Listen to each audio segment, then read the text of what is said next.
Hello dear student, Edu World के इस YouTube channel पे आप सभी का हार्दिक स्वागत करता हूं। आज की इस वीडियो सेशन में मैं आपके लिए एक बहुत ही अच्छी गुड न्यूज़ लेके आया हूं, जो कि बिहार तकनीकी सेवा आयोग की तरफ से आई है। ज- जो बिहार के अंदर एएनएम की पोस्ट के लिए यहाँ पे विस्तृत एडवर्टाइजमेंट जारी कर दिया गया है। तो इस एडवर्टाइजमेंट की डिटेल्स के बारे में अपन डिस्कस करते हैं। क्या आपकी एएनएम के फॉर्म फिल करने की स्टार्टिंग डेट क्या रहेगी, फॉर्म फिल करने की लास्ट डेट क्या होने वाली है, कितनी पोस्टें हैं, क्या आपको एजुकेशनल क्वालिफिकेशन से सिलेक्शन का प्रोसेस है वो क्या रहेगा, आपको डॉक्यूमेंट्स क्या क्या चाहिए होंगे, उनका सारा डिटेल अपन डिस्कस करेंगे इस वीडियो में। वीडियो शुरू करने से पहले अगर आप हमारे चैनल पे फर्स्ट बार आए हैं तो वीडियो को लाइक करें, शेयर करें और चैनल को सब्सक्राइब जरूर करें। बिना किसी टाइम वेस्ट के आज की डिटेल डिस्कस करते हैं। तो बिहार सरकार के बिहार तकनीकी सेवा आयोग की तरफ से विज्ञापन संख्या 07/2022 बिहार महिला स्वास्थ्य कार्यकर्ता एएनएम के पदों पर नियुक्ति हेतु विज्ञापन। तो इसके अंदर अपन देखते हैं कि स्वास्थ्य निदेशालय, स्वास्थ्य विभाग बिहार पटना के अंतर्गत बिहार महिला स्वास्थ्य कार्यकर्ता एएनएम के रिक्त पदों पर नियमित नियुक्ति हेतु सामान्य प्रशासन विभाग बिहार पटना के पत्रांक द्वारा सुयोग्य उम्मीदवारों से विहित पत्र में आयोग की वेबसाइट www.btse.bis.nic.in या फिर www.परीक्षा.aic.in पर दिनांक 2 अगस्त से लेके 1 सितंबर तक ऑनलाइन फॉर्म आपसे एएनएम के कैंडिडेट्स जो एलिजिबल हैं, जिन्होंने एएनएम का डिप्लोमा कर रखा है, उनसे ऑनलाइन फॉर्म मांगे गए हैं। और ये जो वैकेंसी है ये परमानेंट पोस्ट पे होने वाली परमानेंट पोस्ट होने वाले, यहाँ पे कॉन्ट्रैक्ट बेसिस यहाँ पे नहीं है ये वैकेंसी। तो आपको ये फॉर्म अपने टाइम से फिल करना है, सारे डॉक्यूमेंट्स अच्छे से अपलोड करना है। इस वैकेंसी की डिटेल्स, कितनी क्या पोस्ट है, उन सब के बारे में अपन डिस्कस करने वाले हैं। तो यहाँ पे जो ग्रेड पे रहेगा वो 2400 ग्रेड पे रहेगा। यहाँ पे आपको 5200 से लेके 20200 तक यहाँ पे पेमेंट मिलेगा आपको। बाद में आपका पेमेंट है वो बढ़ता जाएगा। यहाँ पे यूआर कैटेगरी के लिए यहाँ पे 3539 पोस्ट होने वाली है। ईडब्ल्यूएस के लिए यहाँ पे 868 पोस्ट होने वाली है। एससी कैटेगरी के लिए यहाँ पे 2188 पोस्ट होने वाली है। अनुसूचित जनजाति एसटी के लिए यहाँ पे 82 पोस्ट होने वाली है। अन्य पिछड़ा वर्ग के लिए यहाँ पे 2403 पोस्ट होने वाली है। पिछड़ा वर्ग के लिए यहाँ पे 1191 पोस्ट होने वाली है। पिछड़ा वर्ग की महिलाओं के लिए यहाँ पे 438 पोस्ट होने वाली है। टोटल पोस्ट यहाँ पे 10,709 पोस्ट है। टोटल पोस्ट यहाँ पे देखी जाए, टोटल पोस्ट की जो संख्या रहेगी यहाँ पे वो 10,709 पोस्ट रहेगी। यहाँ पे नंबर ऑफ वैकेंसी है, यहाँ पे पोस्ट बहुत ज़्यादा है। और जो स्वतंत्रता सेनानी है उनके पोता पोती नाती नातिन हेतु यहाँ पे 2% आरक्षण रहेगा अलग से। तो यहाँ पे उनके लिए 180 सीट होने वाली है।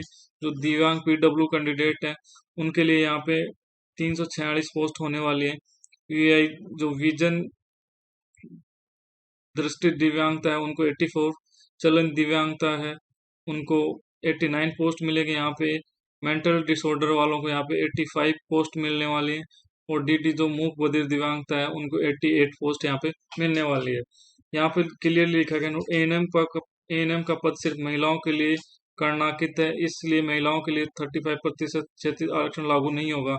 जो महिलाओं को अलग से आरक्षण मिलता है जो अदर वैकेंसीज के अंदर, वो इस वैकेंसी के अंदर लागू नहीं होगा, क्योंकि ये पोस्ट केवल और केवल फीमेल्स के लिए होती है। यहाँ पे नेक्स्ट देखते हैं आपके लिए अनिवार्य है जो शैक्षणिक आपके एजुकेशनल क्वालिफिकेशन वो क्या होनी चाहिए। तो मान्यता प्राप्त संस्थान से भारतीय उपचर्या जो कि आईएनसी इंडियन नर्सिंग काउंसिल नई दिल्ली द्वारा समय समय पर अवधारित अवधि का एक्सिलरी नर्स मिडवाइफ में प्रशिक्षण कोर्स में उत्तीर्णता एवं तत्संबंधी प्रमाण पत्र रखना आवश्यक होगा। अभ्यर्थी को बिहार परिचारिका निबंधन परिषद पटना से निबंधित रहना भी अनिवार्य होगा। कि आपका जो एएनएम का जो सर्टिफिकेट कोर्स किया हुआ है वो जो जहाँ से किया है आपने वो कॉलेज आईएनसी से मान्यता प्राप्त होना चाहिए। और आपका जो बिहार नर्सिंग काउंसिल है उसके अंदर आपका रजिस्ट्रेशन होना जरूरी है। आयु सीमा जो एज लिमिट रहेगी वो यहाँ पे 1 अगस्त 2021 को आपकी न्यूनतम आयु 21 वर्ष होनी चाहिए। जो मैक्सिमम आयु है वो आपकी 40 वर्ष, 40 वर्ष यूआर कैटेगरी के लिए। पिछड़ा वर्ग अत्यंत पिछड़ा वर्ग महिलाओं के लिए 40 वर्ष। अनुसूचित जाति अनुसूचित जनजाति महिलाओं के लिए यहाँ पे 42 ईयर होने वाली है। यहाँ पे जो दिया गया है कि जो पीएच कैंडिडेट है उनको अधिकतम सीमा में 10 ईयर की छूट दी गई है। यहाँ पे एक अलग से इम्पोर्टेंट पॉइंट यहाँ पे दिया गया है कि वैसे अभ्यर्थी जो दिनांक 1/8/2015 में इस विज्ञापन में निर्धारित योग्यता पूरा कर चुके थे और विज्ञापन नहीं प्रकाशित होने के कारण आवेदन नहीं कर सके, को कोटिवार अधिकतम उम्र सीमा में 6 वर्ष का छूट दे होगा। कि मतलब इस वैकेंसी का नोटिफिकेशन है वो 1 अगस्त 2015 में भी निकला था, लेकिन कुछ कैंडिडेट वहाँ पे कुछ कैंडिडेट ने अप्लाई कर दिया था जो विज्ञापन पूरा कर जो उनके एजुकेशन क्वालिफिकेशन वो पूरी कर चुके थे, लेकिन एएनएम का पोस्ट निकला नहीं काफी सालों से। 2015 से लेकर 2021 के बीच कोई नोटिफिकेशन नहीं निकला, तो इस वजह से उनको 6 वर्ष की अतिरिक्त छूट दी गई है। तो ये पॉइंट इंपॉर्टेंट होने वाला है, ये आपको याद रखना है। नेक्स्ट अपन देखते हैं, नेक्स्ट डिस्कस करते हैं अदर क्वालिफिकेशंस के बारे में। अदर जो रूल एंड रेगुलेशन है उनके बारे में डिस्कस करते हैं अपन। जो बिहार गवर्नमेंट के अंदर जो कर्मचारी हैं जो कि पहले से वहाँ पे कार्यरत है, उनको 5 साल के अलग से छूट दी गई है। और जो ट्रांसजेंडर वगैरह है उनको आलोक किन्नर कोदी हिंजड़ा ट्रांसजेंडर ट्रांसजेंडर को पिछड़े वर्गों को मिलने वाला आरक्षण का लाभ दे होगा, उनको भी रिजर्वेशन यहाँ पे मिलने वाला। चयन की जो प्रक्रिया process of selection, process of selection क्या होने वाला है, सिलेक्शन किस बेसिस पे आपका होगा, तो वो इसके अंदर क्लियर दे। एएनएम कोर्स की परीक्षा में प्राप्तांक के लिए यहाँ पे 60 अंक मिलने वाले हैं आपको, 60 मार्क्स। तो एएनएम के अंदर आपने जितने भी मार्क्स प्राप्त किए उनका 60% या 60 अंक आपको मिलने वाले हैं। अगर उच्चतर कोर्स के लिए अगर आपने जीएनएम कर रखा है, बीएससी नर्सिंग कर रखा है, पोस्ट बीएससी नर्सिंग या फिर एमएससी नर्सिंग कर रखा है, तो आपको 15 नंबर अलग से मिलेंगे। और बिहार राज्य के लिए बिहार गवर्नमेंट के अगर अस्पतालों में आपने कॉन्ट्रैक्ट पे अपना सर्विस दी है तो उसके लिए मैक्सिमम आपको 25 मार्क्स मिलने वाले हैं। 1 साल के लिए आपको 5 नंबर यहाँ पे मिलने वाले हैं। 1 साल के लिए यहाँ पे 5 नंबर दिए जाएंगे एक्सपीरियंस के, तो वो आप कैलकुलेट करके अपना मेरिट निकाल सकते हैं। किसी वर्ष के अंश के लिए कार्य दिवसों की संख्या में 5 से गुणा करने के पश्चात 365 भाग देकर प्राप्तांक अनुपातित अंक जोड़ा जाएगा। तो ये आपको कैलकुलेशन बता दी गई है कि 1 साल अगर आपने काम किया है तो आपको 5 मार्क्स मिलेंगे, 2 साल किया है तो यहाँ पे 10 मार्क्स मिलने वाले हैं आपको। मैक्सिमम आपको 25 मार्क इसके अंदर मिल सकते हैं। टोटल यहाँ पे 100 नंबर का कैलकुलेशन हो चुका है। आगे देखते हैं,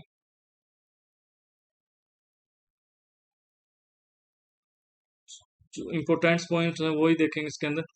एएनएम कोर्स के किसी भी अभ्यर्थी को प्रदान किए जाने वाले अंकों का अवधारण उक्त कोर्स की परीक्षा में प्राप्त कुल अंकों के प्रतिशत को 0.6 के गुणक से गुणा करके किया जाएगा। उदाहरण के लिए यदि किसी अभ्यर्थी को 50% अंक प्राप्त किया हो तो उसे 50 इंटू 0.6 30 अंक दिए जाएंगे। मतलब आपके अगर जीएनएम के अंदर जितने भी अंक मिलेंगे, जैसे कि आपको 50% मिले तो उनका 0.6 से गुणा किया जाएगा, तो यहाँ पे 30 नंबर आपको मिलने वाले हैं। तो आप अपने परसेंट को गुना कर सकते हैं।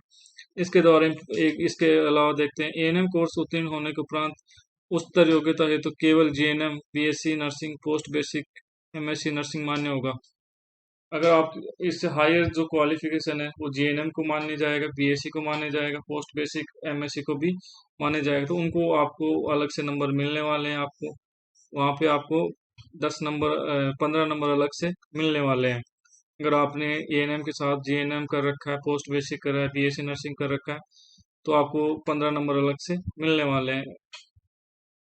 और जो आपने अगर कॉन्ट्रैक्ट बेसिस पे कहीं काम किया है तो उसके एक्सपीरियंस के लिए आपको जहाँ पे आपने काम किया है उस हॉस्पिटल के सुप्रिटेंडेंट या फिर डिप्टी सुप्रिटेंडेंट या फिर डायरेक्टर या फिर जो जिस जिले के अंदर आप काम कर रहे हैं वहाँ का सीएमओ चीफ मेडिकल ऑफिसर जो कि डिस्ट्रिक्ट हॉस्पिटल में होता है, उनके साइन के बिना आपका जो एक्सपीरियंस है वो मान्य नहीं होगा। अगर आपने यहाँ पे ये सर्टिफिकेट अपलोड नहीं करोगे तो आपको जो एक्सपीरियंस के नंबर मिलने वाले वो नहीं मिलेंगे, और जो छूट मिलने वाली थी वो भी यहाँ पे नहीं मिलने वाली है। आयु के अंदर छूट मिलने वाली थी वो भी नहीं मिलेगी। जो आपको एक्सपीरियंस का सर्टिफिकेट का जो फॉर्मा है वो इस पीडीएफ के लास्ट में आपको मिल जाएगा, तो मैं आपको दिखा दूंगा। तो आपको उसी फॉर्मेट के अंदर अपना एक्सपीरियंस सर्टिफिकेट फिल करवा के लाना है। नेक्स्ट अपन देखते हैं इम्पोर्टेंट पॉइंट कि आपको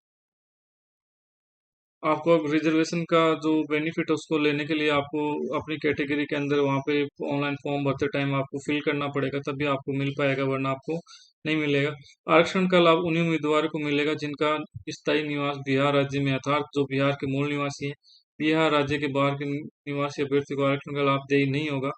ऑनलाइन आवेदन में भरा गया स्थायी पता या आरक्षण प्रयोजन के लिए स्थायी निवास अनुमान्य होगा। तो इसके अंदर ये बहुत ही इम्पोर्टेंट चीज होने वाली है, इम्पोर्टेंट पॉइंट है यहाँ पे कि जो रिजर्वेशन का जो लाभ है वो बिहार के कैंडिडेट्स को ही मिलेगा। अन्य स्टेट के जो कैंडिडेट्स हैं उनको यहाँ पे रिजर्वेशन का बेनिफिट नहीं मिलने वाला है, उनको यहाँ के अंदर अनरिजर्व कैटेगरी के अंदर उनको काउंट किया जाएगा। अनुसूचित जाति जनजाति के उम्मीदवारों को निम्नांकित प्रमाण पत्र जमा कराना अनिवार्य होगा। SC ST वालों को जाति प्रमाण पत्र जमा करवाना होगा। स्थायी निवास जो उसको डोमिसाइल प्रमाण पत्र बोलते हैं, जिसको हिंदी में मूल निवास बोला जाता है, वो जमा करवाना होगा, तभी आप उस कैटेगरी का बेनिफिट मिल पाएगा। नेक्स्ट अपन देखते हैं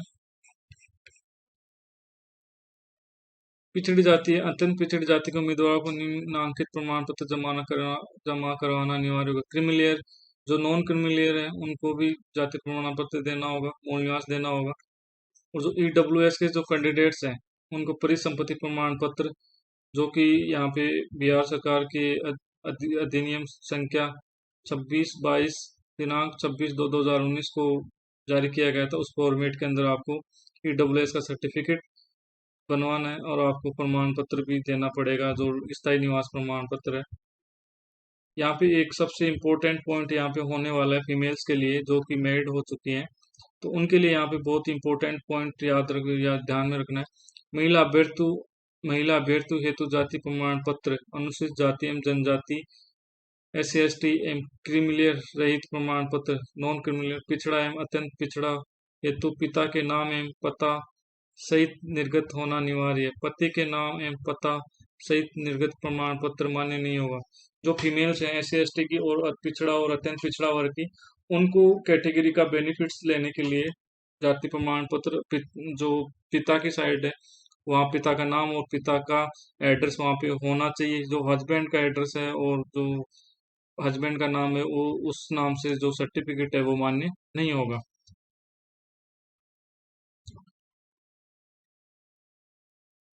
यहाँ पे पिछड़ा एवं अत्यंत पिछड़ा वर्ग के अभ्यर्थी है तो क्रीमिलेयर रहित प्रमाण पत्र संलग्न करना अनिवार्य होगा। क्रीमिलेयर रहित प्रमाण पत्र से इतर अन्य कोई जाति प्रमाण पत्र पिछड़ा एवं अन्य अत्यंत पिछड़ा वर्ग के अभ्यर्थियों हेतु मान्य नहीं किया जाएगा। तो ये आपको अच्छे से क्लियर कर लेना है। अगर आप अपना सर्टिफिकेट लगाओगे तभी आपको उस कैटेगरी का बेनिफिट मिल पाएगा, वरना आपको अनरिजर्व कैटेगरी के अंदर काउंट किया जाएगा। तो आपको इन सर्टिफिकेट्स का ध्यान रखना है। यहाँ पे अनुसूचित जाति मतलब SC, अनुसूचित जनजाति मतलब ST, अत्यंत पिछड़ा वर्ग EBC होने वाला है, पिछड़ा वर्ग BC होने वाला है, आर्थिक रूप से कमजोर वर्ग EWS। जो PWD कैंडिडेट्स हैं, PH कैंडिडेट्स हैं, उनको भी अपना सर्टिफिकेट जमा करवाना होगा। और जो जो स्वतंत्र सेनानियों के रिलेटिव्स हैं, पोता पोती, उनको 2% आरक्षण दिया होगा, तो उनको जो भी सर्टिफिकेट दिया है वो उनको उपलब्ध करवाना होगा। एडवर्टाइजमेंट पब्लिश होने के बाद रिजर्वेशन पॉलिसी के अंदर कोई यहाँ पे चेंजेस देखने को नहीं मिलेगा। यहाँ पे सरकारी हॉस्पिटल जो ANM का पोस्ट पे काम किए हैं कॉन्ट्रैक्ट बेसिस पे, अगर उन्होंने वहाँ फॉर्म भरते टाइम वहाँ पे कॉलम के अंदर आप फिल करोगे तभी आपको बेनिफिट मिल पाएगा, वरना इसका बेनिफिट आपको नहीं मिलेगा। तो फॉर्म फिल करते टाइम इन सभी चीज़ों का आपको ध्यान रखना है ताकि आपका फॉर्म रिजेक्ट ना हो और आपका फॉर्म अच्छे से फिल किया जाए, ताकि आपको जो भी आपका बेनिफिट्स है वो आपको मिल सके। नेक्स्ट देखते हैं फीस के बारे में। सामान्य वर्ग, पिछड़ा वर्ग, अत्यंत पिछड़ा वर्ग, आर्थिक रूप से कमजोर के लिए 200 रुपये फीस रखी गई है। अनुसूचित जाति, अनुसूचित जनजाति, बिहार राज्य के स्थायी निवासी, उनके लिए 50 रुपये फीस रखी गई है। आरक्षित अनारक्षित वर्ग की महिला उम्मीदवार, बिहार राज्य के स्थायी निवासी, ऑल फीमेल्स के लिए यहाँ पे 50 रुपये रखे गए। राज्य के बाहर के उम्मीदवार चाहे वे किसी भी वर्ग के महिलाओं, 200 रुपये यहाँ पे फीस रखी गई है। और जो पीएच फिजिकल हैंडीकैप्ड जो कैंडिडेट्स हैं उनको 50 रुपये यहाँ पे फॉर्म फिल करना है। फॉर्म फीस आप डेबिट कार्ड, क्रेडिट कार्ड या इंटरनेट बैंकिंग या एसबीआई के ई चालान के माध्यम से आप कर सकते हैं। आपको जो रिसिप्ट मिलेगी उसको संभाल के रखना है, ताकि वो आपको बाद में इन फ्यूचर काउंसलिंग के टाइम काम आएगी।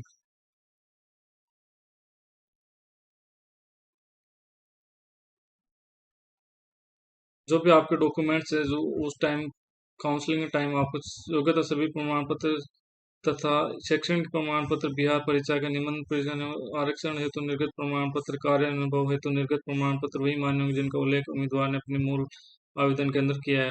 आपको काउंसलिंग के अंदर वही डॉक्यूमेंट्स लेके जाने जिनकी डिटेल आपने ऑनलाइन फॉर्म के अंदर फिल की है। और इसके अंदर सबसे इम्पोर्टेंट डिटेल ये है कि जो भी आपके सारे डॉक्यूमेंट्स हैं वो आपको 1 सितंबर 2022 से होना जरूरी है। सारे जो भी आपके डॉक्यूमेंट्स है वो 1 सितंबर 2022 से पहले के होना जरूरी है। काउंसलिंग के टाइम वो आपको सारे डॉक्यूमेंट्स आपको आप वहाँ पे फिजिकल रूप से दिखाने होंगे। और आपको वेबसाइट के www.btsc.bis.nic.in या फिर www.परीक्षा.nic.in पर प्रकाशित की जाएगी। तो आपको बार बार साइट विजिट करना है। एसएमएस से आपको एसएमएस से आपको इन्फॉर्मेशन मिले या ना मिले ये कोई जरूरी नहीं है, तो आपको साइट विजिट करते रहना है। यहाँ पे फोटो के बारे में मैं बता देता हूँ।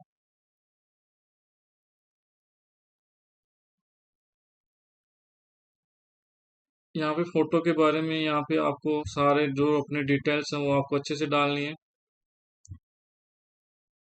जो फोटोग्राफ को लेके, फोटोग्राफ 3 महीने से ज़्यादा पुराना नहीं होना चाहिए। और जो फोटोग्राफ है उसका जो बैकग्राउंड है वो वाइट होना चाहिए। वाइट बैकग्राउंड की फ़ोटो होनी चाहिए ताकि आपका फॉर्म रिजेक्ट नहीं हो। यहाँ क्लियरली मेंशन किया गया है। बैकग्राउंड सफेद पटल होना चाहिए, किसी भी प्रकार की छाया नहीं होनी चाहिए। अगर कोई चश्मा लगा रहा है कोई कैंडिडेट, तो फोटो आपको चश्मा हटा के फोटो खिंचवानी है। तो इन सभी चीज़ों का आपको ध्यान रखना है। तो अगर ये वीडियो अच्छा लगा है तो थैंक यू वेरी मच। हमारे लाइक को हमारे चैनल को लाइक करें, शेयर करें और सब्सक्राइब करें और अपने सभी दोस्तों के साथ शेयर करें। Thank you very much.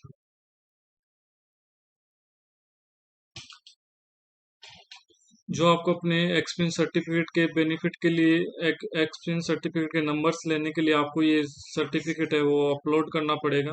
तो ये सर्टिफिकेट है वो आपको कहाँ से मिलेगा, तो वो आप अनुभव प्रमाण पत्र, आपका एक्सपीरियंस सर्टिफिकेट, यहाँ पे कार्यकाल नाम होगा, यहाँ पे ज्ञापक होगा, यहाँ पे दिनांक होगा, यहाँ पे आपका नाम होगा, यहाँ पे आपका पति का नाम, ये पति या पिता का नाम, यहाँ पे आपका एड्रेस होगा।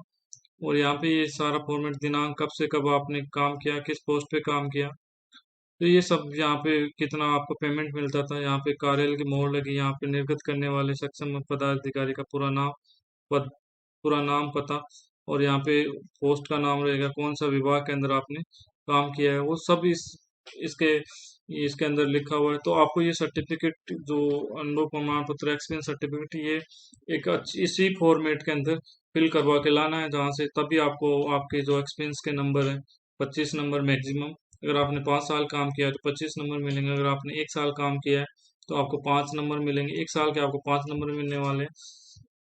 तो आप इस फॉर्मेट का स्पेशल आपको ध्यान रखना है, ताकि आपके नंबर मार्क्स है वो इंक्रीज हो सके और आपके सिलेक्शन के चांस है वो बढ़ सके।